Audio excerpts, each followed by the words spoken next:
নমস্কার বন্ধুরা, আমি সহেলি অলৌকিক জোনের আসরে তোমাদের আরও একবার স্বাগত জানাচ্ছি। আশা করছি তোমরা ভালো আছো। বন্ধুরা, অলৌকিক জোনের ঘটনাগুলো যদি তোমাদের ভালো লেগে থাকে, সাবস্ক্রাইব করো এবং লাইক করে আমাদের সঙ্গে থাকতে একদম ভুলে যাও না। সরাসরি চলে যাচ্ছে আজকের প্রথম ঘটনায়। প্রথম ঘটনা পাঠিয়েছেন অন্বেষা দত্তগুপ্ত।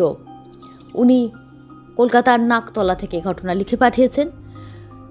উনি যখন ঘটনাটা লিখছেন, মানে যখনকার ঘটনা, তখন উনি ওনার বাপের বাড়ি হাওড়ার শিবপুরে, ওখানেই তখন থাকতেন। ওনার তখন বিয়ে হয়নি। সালটা 2021-এর মিডল। বলছেন, আমার মায়ের বিউটি পার্লার ছিল। মা ক্যান্সার আক্রান্ত হয়ে খুব অল্প বয়সে মারা যান। কিন্তু মায়ের শখটা আমরা দু বোন আমরা এগিয়ে নিয়ে চলেছি। আমার দিদিও খুব ভালো মেকআপ বা এই জাতীয় বিষয় প্রফেশনের সঙ্গে যুক্ত, আমিও তাই। আমার দাদার বিয়ে হয়ে গেছে, দাদার যে স্ত্রী এসছেন তিনিও একজন মেকআপ আর্টিস্ট, মানে মায়ের প্রজন্মটা আমরা মেনটেন করছি। তো আমরা যখন কোণে সাজাতে যাই তখন অনেক সময় অনেক রকম সমস্যায় পড়তে হয়, কিন্তু এটা যে সমস্যায় আমি পড়েছিলাম সহেলি, তুমি কল্পনা করতে পারবে না। এটা কেউ হয়তো বলবে মানসিক সমস্যা, কেউ হয়তো বলবে কিছু। আমি হাওড়ায় থাকতাম, তোমাকে বলেছি। হাওড়ার আন্দুলে প্রথমবার আমি যাব। আমি হাওড়ার মেয়ে, কিন্তু আন্দুল বা ওই দিকের সাঁতরাগাছি ওই দিকটা আমার খুব একটা কখনোই যাওয়া হয়নি, প্রয়োজন হয়নি কখনো। কিন্তু মেকআপের কাজ যখন আস্তে আস্তে আমার একটু নাম হচ্ছে, আমার কাজ লোকের ভালো লাগছে, তখন আস্তে আস্তে আমি অনেক দূরে দূরেও অর্ডার পাচ্ছিলাম। আন্দুলে এখানে যে অর্ডারটা পেয়েছিলাম, এই মেয়েটি বিয়ের দিন, বউ ভাতের দিন আমার কাছে সাজবে, কিন্তু ওর বিয়ের 10-12 দিন আগে ওর রেজিস্ট্রি কাম আশীর্বাদ হবে। বিয়ের আগেই ওরা ওটা করে নিচ্ছে, কারণ বিয়ের দিন রেজিস্ট্রেশন এগুলো করতে গেলে অনেক লেট হয়ে যায়। বলেছিল এই দিনকেও অল্প কিছু লোকজন আসবে, তো এই দিনও মেকআপ করবো, এই দিনও মেকআপ তুমি করে দাও, তাহলে আমি একটা আর কি বুঝতে পারবে আমি কেমন মেকআপ করি না করি। আমি রাজি হয়ে গেলাম।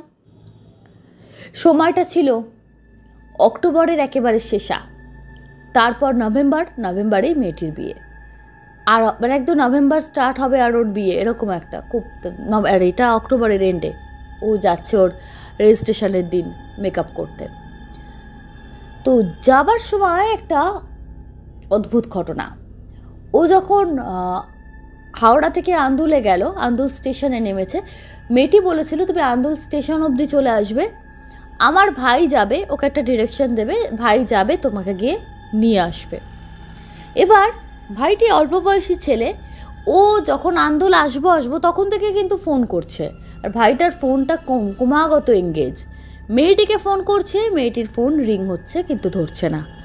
আস্তে আস্তে ওর মনের মধ্যে একটা বিরক্ত কাজ করতে লাগলো যে এত ইরেসপন্সিবল কী করে হতে পারে। ওরা জানে আমি ওর বাড়ি চিনি না, আমি আসবো, ফোন ধরছে না। একটা ভেতর একটা প্যালপিটেশন ওর শুরু হয়ে গেছে। যাই হোক, দাঁড়িয়েছে একটা জায়গায়, স্টেশনে নামলো, নেমে একটা সাইডে দাঁড়িয়ে আছে, কারণ যতক্ষণ না ওর ভাইয়ের ফোন পাচ্ছে, এবার কোথায় যাব, কোন দিক থেকে নেমে, ওভারব্রিজ আছে, ওভারব্রিজ ক্রস করে কোথায় যাব জানে না, তো কোন দিকে যাব, আবার ঘুরে আসবো। একটা জায়গায় দাঁড়িয়ে আছে, বারবার ওর ভাইকে ট্রাই করছে, সঙ্গে একটা বিশাল বড় ব্যাগ যাতে ওর মেকআপের জিনিস আছে। সেদিনকে কোনো অ্যাসিস্ট্যান্ট নেয়নি, কারণ যেহেতু ব্রাইডালের দিন লাগবে, সেদিনকেও একাই ছিল, দাঁড়িয়ে আছে। এবার আন্দুলের স্টেশন যারা গেছো, অনেকগুলো স্টেশন, একটা দূরপাল্লার বোধহয় ট্রেন সম্ভবত, বলছে, আমি অতটা খেয়াল করে দেখিনি। এখন যদি বলে কি ট্রেন আমি বলতে পারবো না, কারণ আমার মাথায় তখন চিন্তা ঘুরছে। অদ্ভুতভাবে একটা ভয়ানক জিনিস দেখলো, ট্রেনটা দাঁড়িয়ে আছে, ট্রেনের নিচে একটা বডিটা একদম জড়িয়ে গেছে আর কি, মাথা নেই, মাথা দেখা যাচ্ছে না।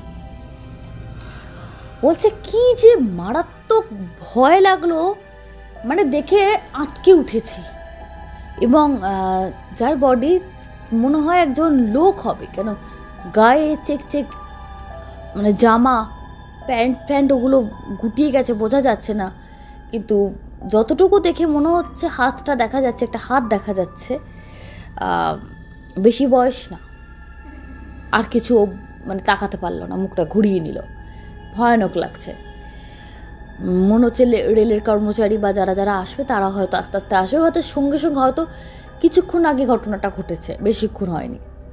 একেতে দিনটাই ভাবছে খারাপ, এরকম একটা জিনিস দেখে ফেললাম, হয়তো আমি যখন বাড়ি ফিরবি এগুলো কিছু থাকবে না, ততক্ষণ ওরা ক্লিয়ার করে নিয়ে চলে যাবে। কিন্তু কেন এরকম একটা জিনিস চোখে পড়লো, তার মধ্যে ফোনে পাচ্ছি না। অনেকক্ষণ বাদে যখন ওই ভাইটার ফোন পেলো, ওর বেশ মাথা গরম হয়ে গেছে যে কী ব্যাপার, আমি কি ব্যাক করে চলে যাব আন্দুল থেকে, মানে হাওড়া ফিরে ব্যাক করব? আমি প্রায় 45 মিনিট ধরে রিং করে যাচ্ছি, তোমার দিদিকেও ফোনে পাচ্ছি না, তোমাকেও ফোনে পাচ্ছি না। ওর ভাই বলছে না আমার একটা বন্ধু ফোন করেছিল, মানে কিছু ছেলে হয় না অল্প বয়সী, খুব দায়িত্ব জ্ঞানহীন, অনেকটা সেরকম, কোনো মানে দিদির বিয়ে, দিদি সাজবে, কোনো একটা দায়িত্ববোধ নেই। যাই হোক, ছেলেটি এলো, বললো আপনি এদিক থেকে ওভারব্রিজ থেকে ক্রস করে আসুন। ও বলছে ওইটা দেখার পর কাঁধে ব্যাগ নিয়ে যাচ্ছি, মনে হচ্ছে না আমার কাঁধের ব্যাগের ওজন 10 গুণ বেড়ে গেছে। বেশ ভয় লাগছে, প্রচণ্ড ভয় লাগছে। আর অদ্ভুতভাবে একটা শরীরের পাটা খুব দুর্বল লাগছে, পাটা ঝিনঝিন ঝিনঝিন করছে। বলছে কেন এরকম হচ্ছে বুঝতে পারছি না, প্রেশার ফল করছে না তো আমার, কদিন ধরে খুব চাপ যাচ্ছিল, কারণ পুজো গেছে, অনেকে এখন পুজোর সময় তো যাদের বাড়ির পুজো হয় তারা এখন মেকআপ টেকআপ করছে, এরকম অনেক কিছু অর্ডার পেয়েছিল, শরীরটা ভালো লাগছে না, সবে পুজো টুজো মিটেছে। এবার যাচ্ছে, রাস্তাটা ক্রস হয়ে গেল, ছেলেটি এলো, ওকে নিয়ে চলে গেল।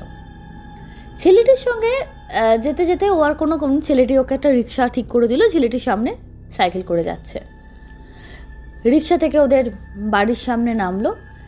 এবার বেশ স্টেশন থেকে বাড়িটা বেশ অনেকটা ভেতর দিকে, নেমে টেবে ও ভাড়া দিতে গেল। ও ছেলেটি বলল না ঠিক করা আছে, আপনাকে কিছু দিতে হবে না। যাক, তবু একটা জিনিস ঠিক লাগলো। ভেতরে গেছে, এবার মেয়েটি বলছে দিদি আমি একটুখানি স্নান করতে গেছিলাম, সারাদিন খুব ব্যস্ত, বাড়ির মধ্যে একটা দেখলাম টেনশনের আবহাওয়া, কেন কি বৃত্তান্ত বোঝা যাচ্ছে না। মেয়েটি সাজতে বসে বলল আসলে ছেলের যে পিসে মশাই, তিনি ক্যান্সারের সঙ্গে যুদ্ধ করছেন, একদম মানে ফাইনাল স্টেজ। তিনি আর কি এই ছেলেটিকে, যার সঙ্গে বিয়ে হবে, ছোটোবেলায় অনেক করেছেন, মানে এদের অবস্থা ভালো ছিল না, পিসিমশাই আর কি লেখাপড়া করানো অবস্থা, মানে খুব অ্যাটাচড পিসিমশাইয়ের সঙ্গে।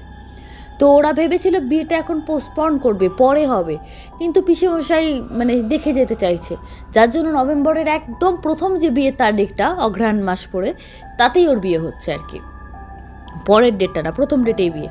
আর রেজিস্ট্রিটা করে নিচ্ছে তাড়াহুড়ো করে, কেন? ওটা ওই পিসিমশাইয়ের জন্য, অ্যাটলিস্ট যদি অতদিন না কাটে তার আগে উনি কিছু চলে যান, অন্তত বিয়ে হয়ে গেছে বউ, এটা উনি দেখবেন, এবং রেজিস্ট্রেশনটা উনি ভিডিও কলে ওনাকে দেখানো হবে, ইত্যাদি ইত্যাদি শুনছিল।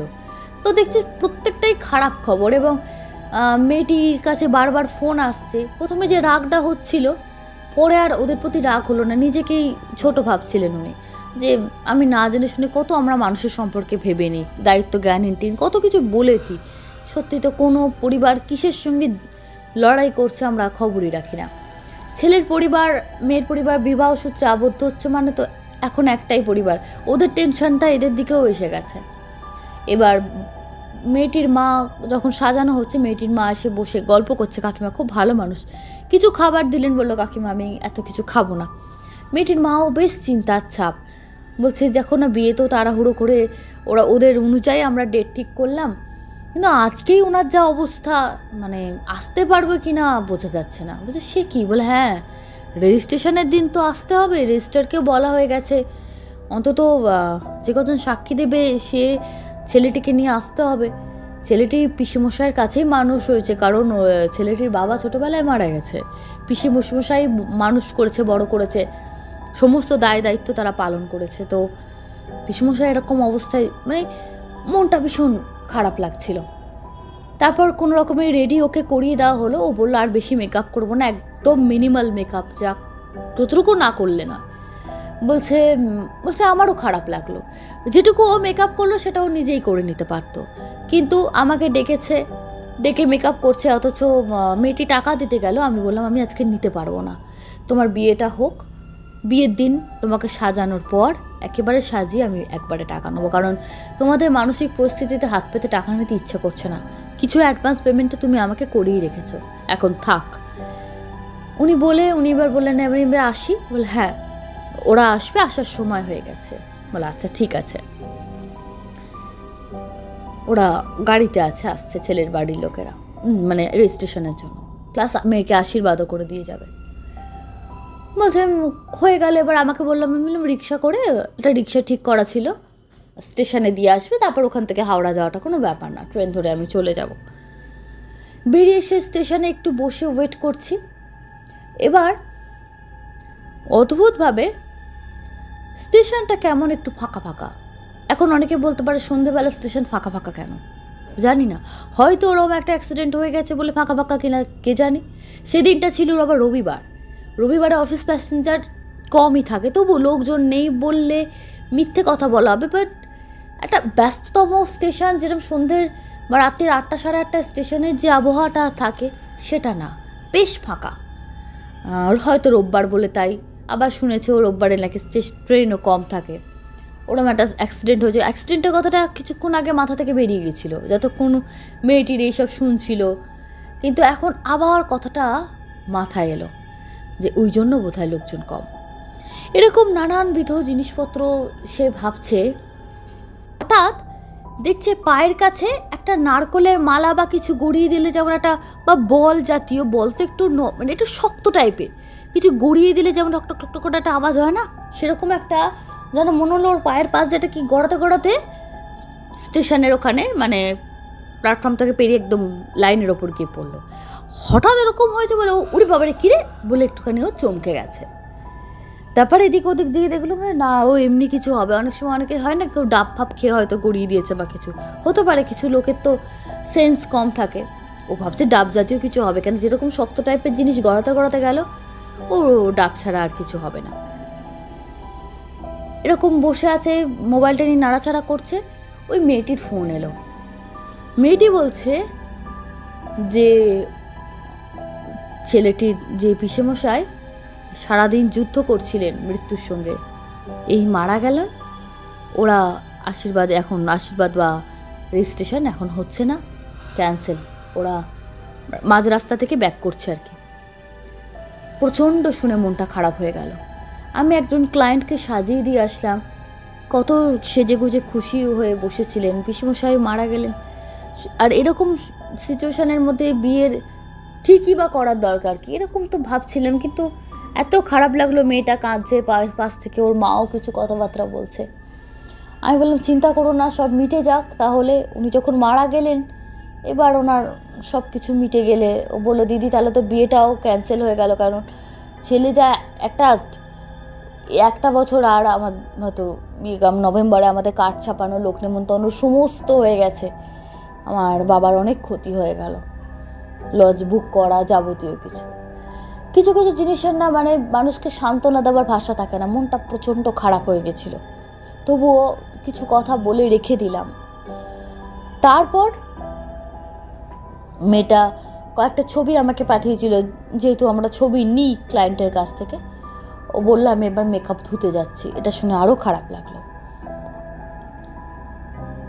আবার কিছুক্ষণ বাদে ঠিক ওরকম মালা গড়ানোর মতো এবার ওর চুড়িদারের পাশ দিয়ে বেশ ওর গোড়ালির কাছে বেশ ধাক্কা লাগলো, জোর চলে গেল।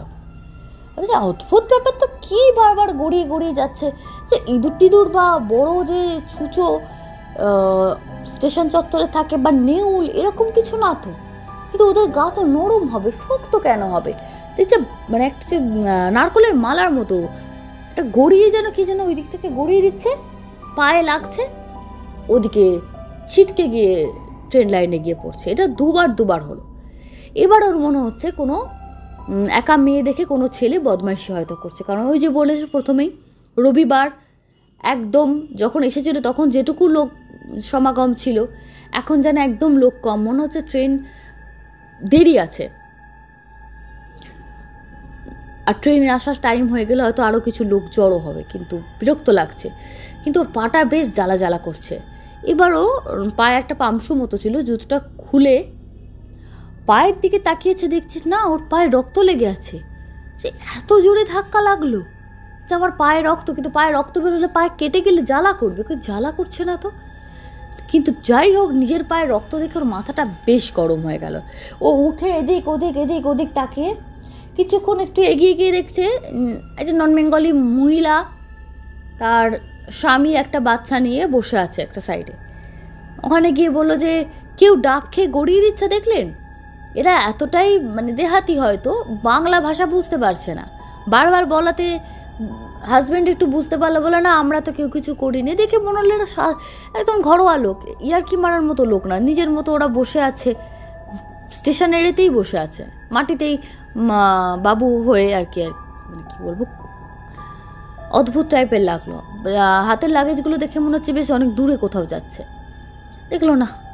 তারপর মনে হচ্ছে ওভারব্রিজ দিয়ে কেউ কিছু ছুটছে না তো, সেটাও বলা যাচ্ছে না না দেখে।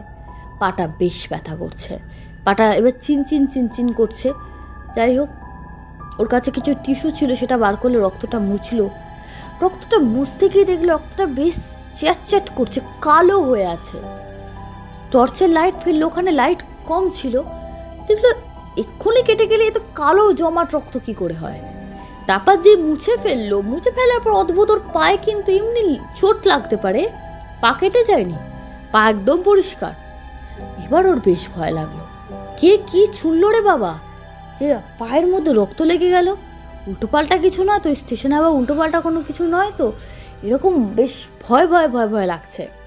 তবু একটু সাহসে ভর দিয়ে ও স্টেশনের লাইনের ওপর কিছু পড়ে আছে কিনা দেখার জন্য গেল। একটু নিচু হয়ে এরম করে দেখছে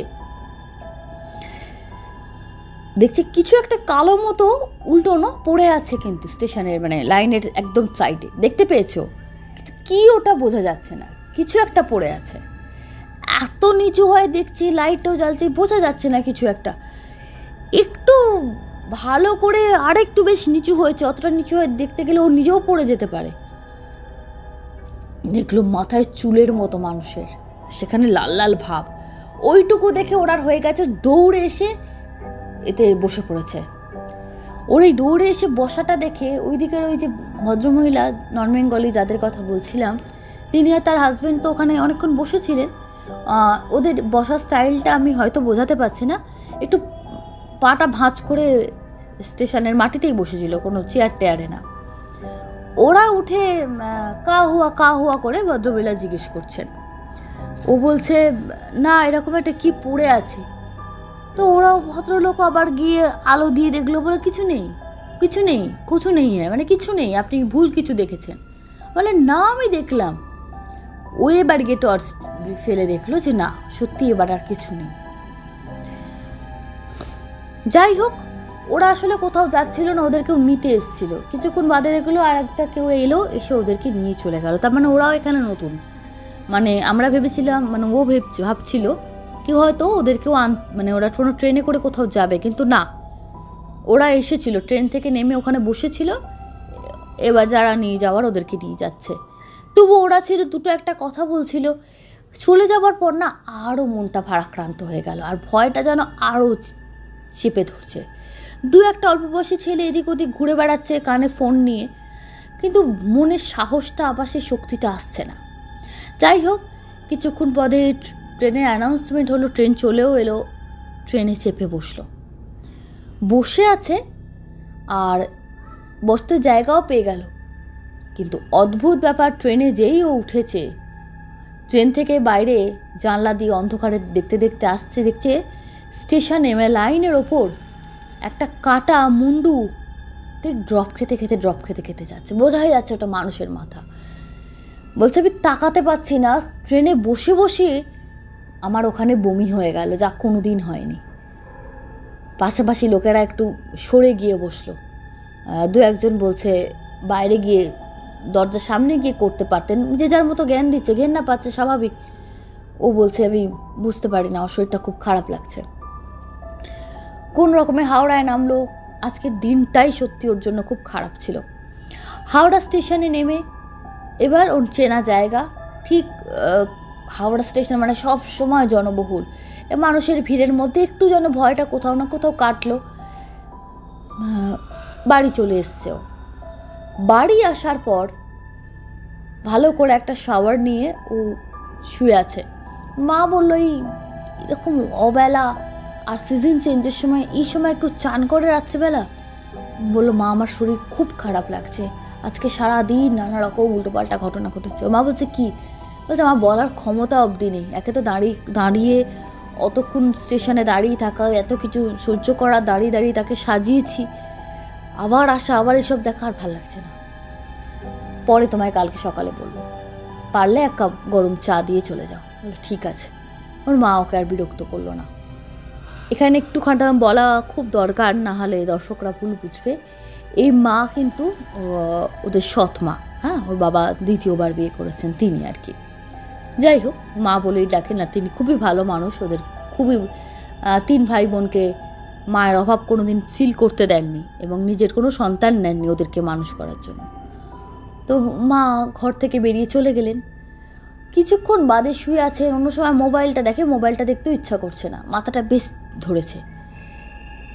সেরকম একটা সময় হঠাৎ করে ঘরের মধ্যে মনে হচ্ছে ঠিক ওই রকম শক্ত একটা কিছু এদিক থেকে ওদিক হড়হড় করে সরে গেল। আবার ভয় পেয়ে গেল। মানে এবার ভয়েতে ঘর থেকে বেরিয়ে বাইরে এসে বসলো। বাইরে দেখছে বাবা দাদা বসে টিভিতে কি নিউজ দেখছে।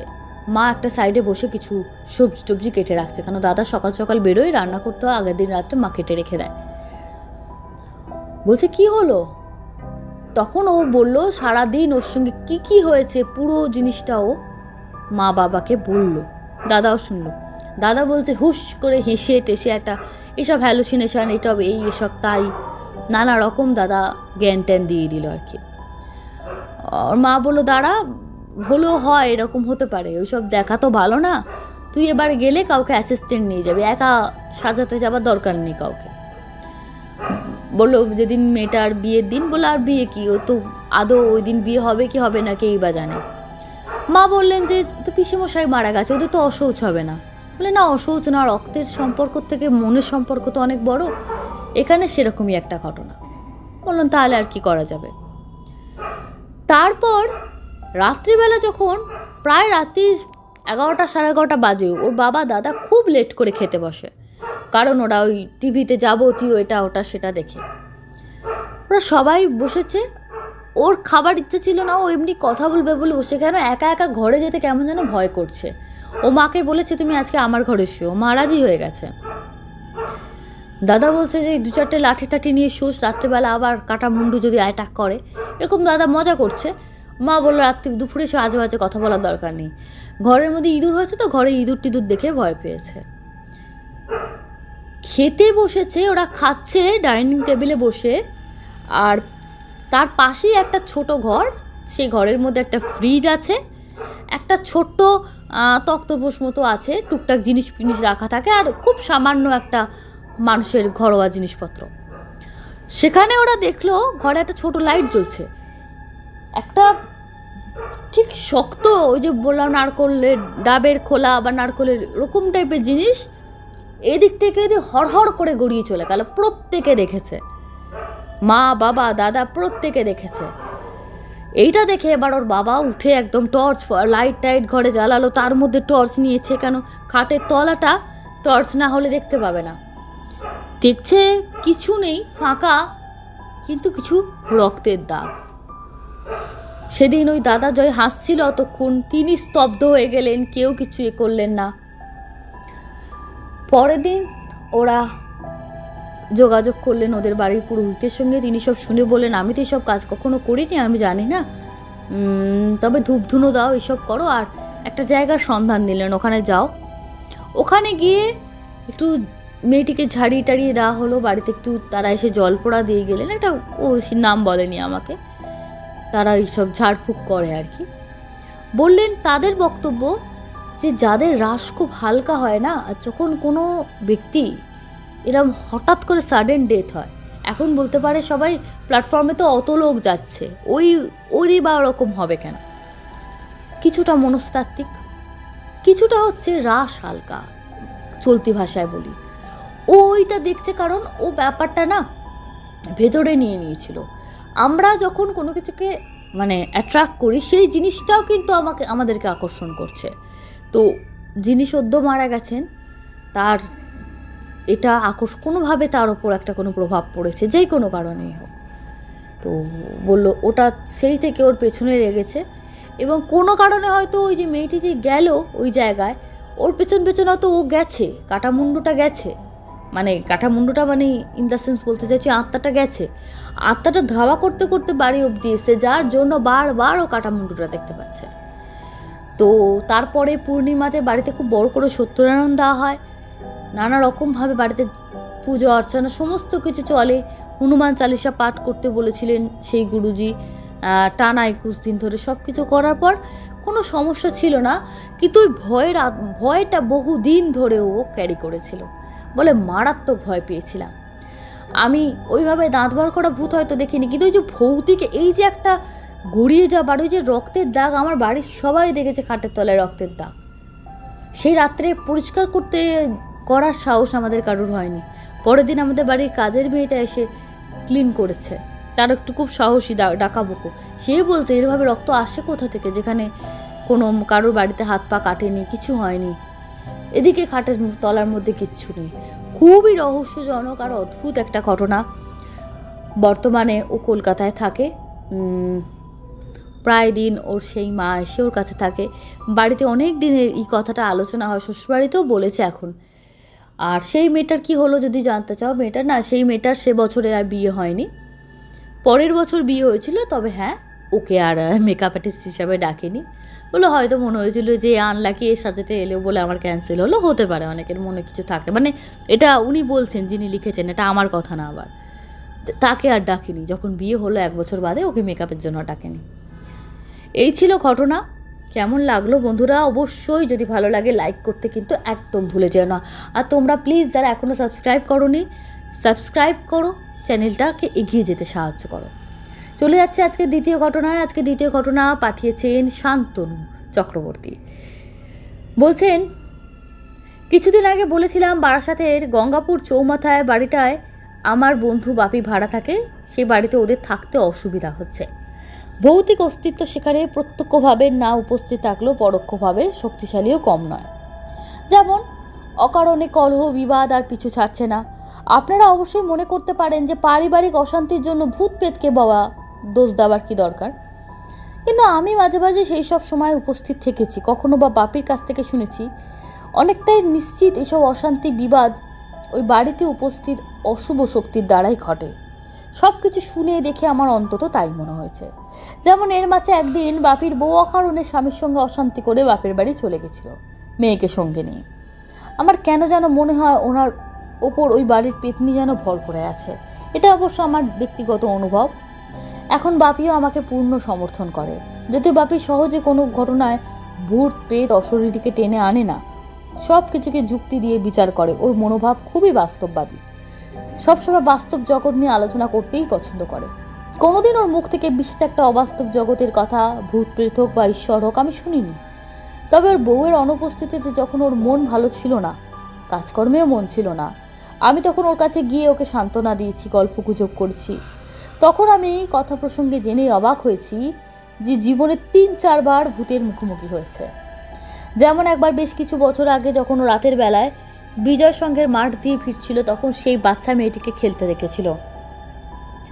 বাপি জানতো রক্ত মাংসের মেয়ে না, আসলে প্রেত নৃশংসভাবে হত্যা করেছিল তাকে তার মা বাবাই। আমি অতবাক হয়ে বললাম, কেন, কি করেছে সে? বাপি বলল 8 বছরের মেয়েটিকে নিয়ে তার মা থাকতো, কিন্তু একটি লোকের সঙ্গে সম্পর্কে জড়িয়ে তাকে বিয়ে করে ফেলে। ওদের কারোরই ওই 8 বছরের মেয়েটির উপস্থিত ভালো লাগছিল না। ওদের মেলামেশা ফুর্তির বাধা হিসাবে মেয়েটিকে তারা পৃথিবী থেকে নিশ্চিহ্ন করে দেওয়ার ষড়যন্ত্র করে। গভীর রাতে তাকে টানতে টানতে রেল লাইনের পথ পেরিয়ে বিজয় সংঘের মাঠে নিয়ে আসে, হয়তো ঘাড়ে কোপ মেরে মুন্ডু ফেলে দিতে চেয়েছিল, কিন্তু ধারালো অস্ত্রটা কানের পাশে লেগে একটা কান সমেত কিছুটা অংশ পড়ে যায়, রক্ত গঙ্গা বয়ে যায়। সঙ্গে মেয়েটি চিৎকার করে স্বামী স্ত্রীর চম্পট দেয়। মেয়েটিও একটা সময় ছটফট করতে করতেই ওই মাঠেই মারা যায়। যদিও স্বামী স্ত্রী পালাতে পারেনি, পুলিশের হাতে ধরা পড়ে গেছিল। আর তাদের ওই ছোট্ট মেয়েটার আত্মা তার নিচের বাড়ি থেকে বহু দূরে ওই মাঠেই আজকে আটকে পড়ে আছে। যাকে রাত বিরেতে অনেকেই মাঠের মধ্যে ছোটাছুটি করতে দেখেছে, যার মধ্যে বাপিও একজন। এরকম ছোট ছোট ভূত দেখার অভিজ্ঞতা বাপির আছে, যা সে আমাকেই প্রথমবার বলল। এতদিন ওকে আমি কোনোদিন এইসব কথা বলতে দেখিনি। কিন্তু ওর মতে ওর নিজের অভিজ্ঞতা নয়, তারাপদর সেই রাতে যে অভিজ্ঞতা হয়েছিল সেটা নাকি ওর কাছে লোমহর্ষক লাগে। আমি বললাম, তারাপদকে? বাপি বলল, তারাপদ ছিল আমার দাদুর পরিচিত। সে একজন জেলে ছিল, সঙ্গী সাথীদের নিয়ে প্রতিদিন শেষ রাতে তালপুকুরে মাছ ধরতে যেত, যে তালপুকুরের পাশ দিয়ে আজ আমরা অটোতে চেপে গেলাম। বাস্তবিক আমি আর বাপি সেদিন সন্ধ্যায় গঙ্গাপুর চৌমাথা থেকে অটো ধরে অনেক দূর বেড়াতে গেছিলাম। পথে তালপুকুর পড়ছিল, কিন্তু অন্ধকারে ঠিক টাহর করতে পারিনি। বাপি জানালো, আজও বিশাল তালপুকুরে সারা বছর স্বচ্ছ কালো জলে পরিপূর্ণ থাকে। তেমন থাকতো আজ থেকে 20 বছর আগেও। পুকুরের চারপাশে ছিল প্রচুর তাল গাছ, ওই কারণে লোকেরা ওকে তালপুকুর বলতো। আজও আছে, যদিও 20 বছরে পৃথিবীটা অনেক বদলে গেছে। গঙ্গাপুর চৌমাথা থেকে যে রাস্তা সোজা তালপুকুরের দিকে গেছে, সেখানে সামান্য ব্যবধানে আজও ল্যাম্পপোস্টগুলিতে এলইডি লাইট জ্বলে, তখনও ছিল 100 পাওয়ারের ডুম, তাও খুব কম পরিমাণে। ঘন বসতি, দোকানপাট ও রাস্তায় অবিরাম যান চলাচল। তবে তালপুকুরের আশেপাশে সন্ধ্যার পর আজও মানুষের গা ছমছম করে। বহুদিন ধরে অনেক অস্বাভাবিক গল্প প্রচলিত আছে তালপুকুরকে ঘিরে। হয়তো সব সত্যি নয়, তবে একটা কথা আছে না, যা রটে তার কিছুটা অন্তত বটে। যেমন ঘটেছিল 20 বছর আগে সেই রাতে, যে ঘটনা বাপির দাদু সুধীর বাবু স্বয়ং বলেছিলেন বাপিকে। অন্যান্য রাতের মতো সে রাত্রে তারাপদ তার সঙ্গীদের নিয়ে মাছ ধরতে বেরিয়েছিল।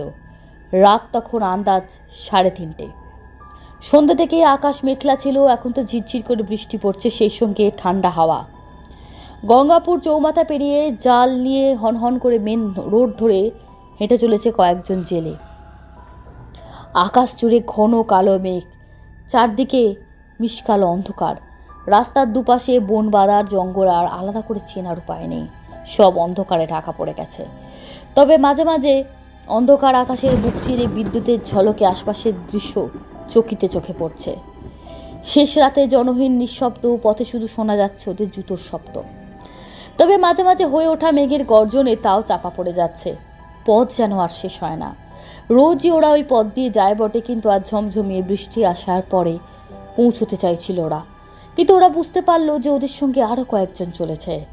অন্ধকারে ভালো দেখা না গেলেও সম্মিলিত কণ্ঠের বল হরি হরিবোল শব্দে তারাপদ, বন্ধু ও অমূল্য অন্যান্যরা বুঝলো কারা যেন মরা নিয়ে চলেছে।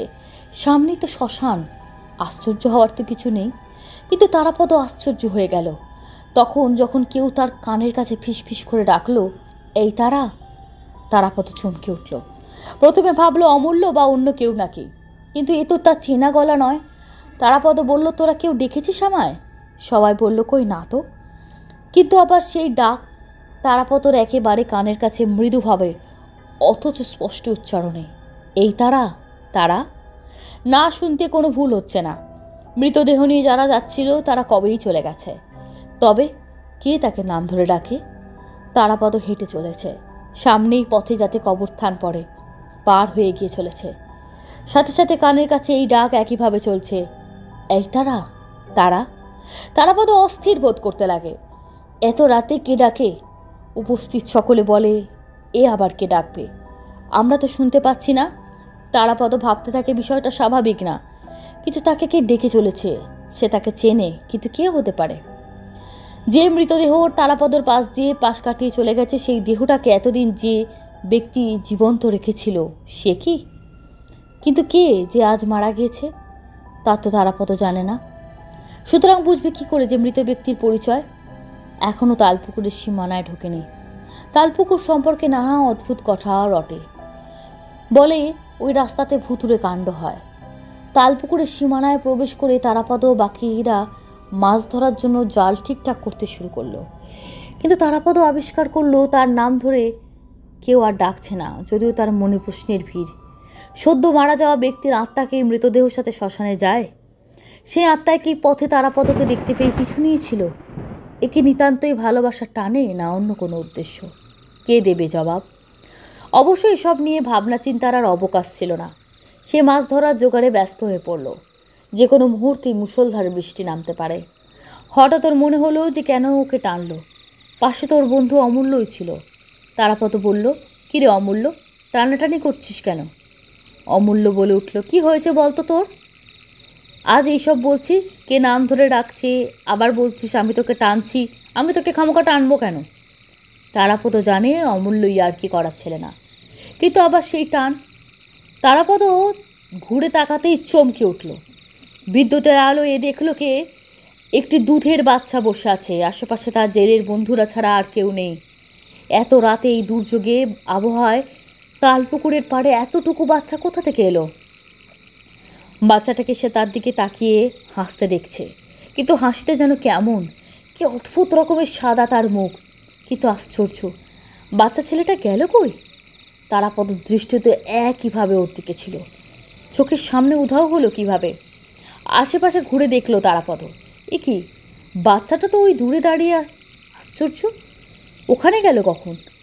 পরক্ষণেই তাকে আর দেখতে পেল না। তারাপদ বুঝতে পারছে আজকে কি চলছে ওর সঙ্গে। এমন সময় ওর চোখ পড়ে একদিকে পুকুর পাড়ের উঁচু ঢিবিটার দিকে। তারাপদ জানতো যে ওই জায়গায় অনেক দিন ধরে মানুষকে কবর দেওয়া হয়েছে, হিন্দুদের মৃতদেহকেই, তবে শুধু বাচ্চাদের না। আশেপাশের গরিব লোকেরা টাকার অভাবে বাড়ির প্রিয়জনকে শ্মশানে দাহ করতে না পেরে তালপুকুরের পাড়ে ওই বিশেষ জায়গায় কবর দিত। স্থানীয় লোকজন সে কথা জানতো, তাই ওই জায়গায় কেউ যেত না। কিন্তু এই শেষ রাতের আলো অন্ধকারে তারাপদ সব কি দেখছে? একজন অল্প বয়সী মহিলা একটা বাচ্চাকে দুধ খাওয়াচ্ছে ওই কবরস্থানে বসে। তারাপদ অবাক হয়ে তাকিয়ে রইল। আর অবাক হলো যখন বুঝতে পারলো বাচ্চাটা আর কেউ নয়, কিছুক্ষণ আগে দেখা সেই বাচ্চা ছেলেটা। কিন্তু এ কি অস্বাভাবিক ব্যাপার! নিজের বাড়ি ছেলে তালপুকুরের পাড়ে থাও কবরস্থানে মই রাতে ঝড় বৃষ্টির ঝামেলায় কে বাচ্চাকে দুধ খাওয়াবে? কিন্তু কয়েক মুহূর্ত পরে তাদের আর দেখা গেল না। তারাপদর কাছে বিষয়টা স্বাভাবিক লাগলো না, কিন্তু এসব নিয়ে না ভেবে মাছ ধরতে ব্যস্ত হয়ে পড়ল। ক্রমে ভোরের আলো ফুটে উঠল। তারাপদ নিশ্চিন্ত হলো। গত রাতে তার সাথে যত আজগুবি ঘটনা ঘটে গিয়েছে, কিন্তু তার মনের খটকাটা থেকে যায়। রাস্তা জুড়ে তাকে যে ডেকেছিল সে না হয় মানুষ নয়, কিন্তু তালপুকুরের পাড়ে যে মা ছেলেকে দেখেছিল তারা তো মানুষ। তো তারাপদ ছাড়া অন্য কোনো জেলে তো তাদের দেখেনি। তারাপদ যখন আশেপাশে লোকেদের বাচ্চাটির বর্ণনা দিল, তখন তারা বলল ওই বাচ্চাটাই রাত্রি বিরেতে আশেপাশে পুকুরে দেখা যায়। ওখানে কবর দেওয়া হয়েছে কি না? তারাপদ বুঝতে পারে গত রাতে শুধু অশরীরী কণ্ঠ শোনেনি, অশরীরীকে দেখেওছে একসাথে দুজন। তারাপদ প্রশ্ন করে, বাচ্চাটার মাকেও কি ওখানে কবর দেওয়া হয়েছে? সকলে বলে না তো, বাচ্চাটার মা তো বেঁচেই আছে, তবে বাচ্চা মারা যাওয়ার পর থেকে পাগলের মতো হয়ে গেছে। বাড়ির সামনে একা বসে থাকে, এমনভাবে তাকিয়ে থাকে যেন সাক্ষাৎ পেতনি। ওর দিকে কেউ ভয় তাকায় না। আমি বাপিকে বললাম, আচ্ছা ওই মহিলা যদি অশরীরী ওই বাচ্চাটির মা না হয় তাহলে কে? ওইভাবে অন্যের বাচ্চাকে সে দুধ খাওয়াচ্ছেই বা কেন? বাপি বলল, হয়তো ওই অল্প বয়সী মহিলাকে ওখানে কবর দেওয়া হয়েছিল, অথবা এমনও হতে পারে ওই মহিলা তালপুকুরে ডুবে মরেছিল, আত্মহত্যা। অশরীরীর জীবনেও মাতৃত্বের টানে এখানে বাস করছে। অশরীরী শিশুকে নিজের ছেলে হিসেবে গ্রহণ করেছে, তার সাথেই বাস করছে। সব কিছুই আমাদের কল্পনা। আমার অবশ্য ঘটনা শোনার পর এত কিছু মাথায় আসেনি। বাপির উত্তর শুনে কেন জানি মনে হলো ও ঠিকই বলছে। শৈলীদি, তুমি কি বলো? কি বলি বলো, এগুলো সত্যি কোনো উত্তর হয় না, কারণ সত্যি তো আমাদের কল্পনা। কারণ আমরা তো আসল কি তা কখনো প্রমাণও করতে পারবো না, আমরা সেটা বলতেও পারবো না জোর দিয়ে। তবে হ্যাঁ, কিছু তো এই জগতে আছে যা স্বাভাবিক নয়, নাহলে এত ঘটনা, এত গল্প সবই কি কাল্পনিক, সবই কি বানানো, তা তো হয় না। আজকে আমাদের যে মেকআপ আর্টিস্ট বন্ধুর ঘটনা শুনলাম, একটা কাজ করতে গিয়ে মানুষ কত চিন্তার মধ্যে থাকে। তিনি যখন এই ধরনের ঘটনার মধ্যে পড়ছেন বা শুনছেন, তার কীরকম ফিলিংস হয় ভাবতেও তো কীরকম লাগে। একটা গোটা দিন খারাপ যাওয়া, এই ধরনের জিনিস দেখা অদ্ভুত ব্যাপার। চলে যাচ্ছি সরাসরি কমেন্ট বক্স সেকশনে। কমেন্ট করেছেন রত্না দেবনাথ, কমেন্ট করেছে ইন্দ্রজিৎ রয়চৌধুরী, সপ্তর্ষি ব্যানার্জি, ডানকুনি থেকে জবাদি কমেন্ট করেছেন। ওনার খুবই আক্ষেপ যে আমি ওনার কমেন্টে রেসপন্স করি না, একদমই না। লিখেছেন, হ্যালো শৈলী, ডানকুনি থেকে জবা চক্রবর্তী বলছে, আমার কমেন্টগুলো তুমি পড়ো না কেন? ভাল লাগে না পড়তে? না ভাল লাগলে বলে দিতে পারো, একদমই এরকম ভাববেন না প্লিজ। অবশ্যই ভালো লাগে, অ্যাকচুয়ালি প্রতিদিন সবার কমেন্ট পড়া হয়ে ওঠে না আমার পক্ষে। সুস্মিতা আকুলি কমেন্ট করেছেন Papri Dola delightful car rally. Shriyanka design, Shibu Chakraborty comment করেছেন আরও অনেকে, সপ্তর্ষি ব্যানার্জি, বাদল দাস কাকুলি, সৌমেন্দু রয়চৌধুরী, হ্যালো ফাইট, বৃন্দা বোস, মৌসুমী মিড্ডে, প্রিয়তা ভট্টাচার্য, সংঘমিতা সর্জ, বর্ণালী দাস, মিঠুন রয়, ধনঞ্জয় দাস সুপার থ্যাঙ্কস পাঠিয়েছেন, থ্যাংক ইউ সো মাচ আপনাকে। কমেন্ট করেছে শর্মিষ্ঠা, সায়নী মণ্ডল, প্রিয়ম মাম্পি লাইফস্টাইল এবং আরও অনেকে। আপনাদের প্রত্যেককে অসংখ্য ধন্যবাদ এভাবে আমাদের সঙ্গে থাকার জন্য। এভাবেই সঙ্গে থাকবেন, লাইক করবেন, শেয়ার করবেন, পাশে থাকবেন। ধন্যবাদ, শুভরাত্রি।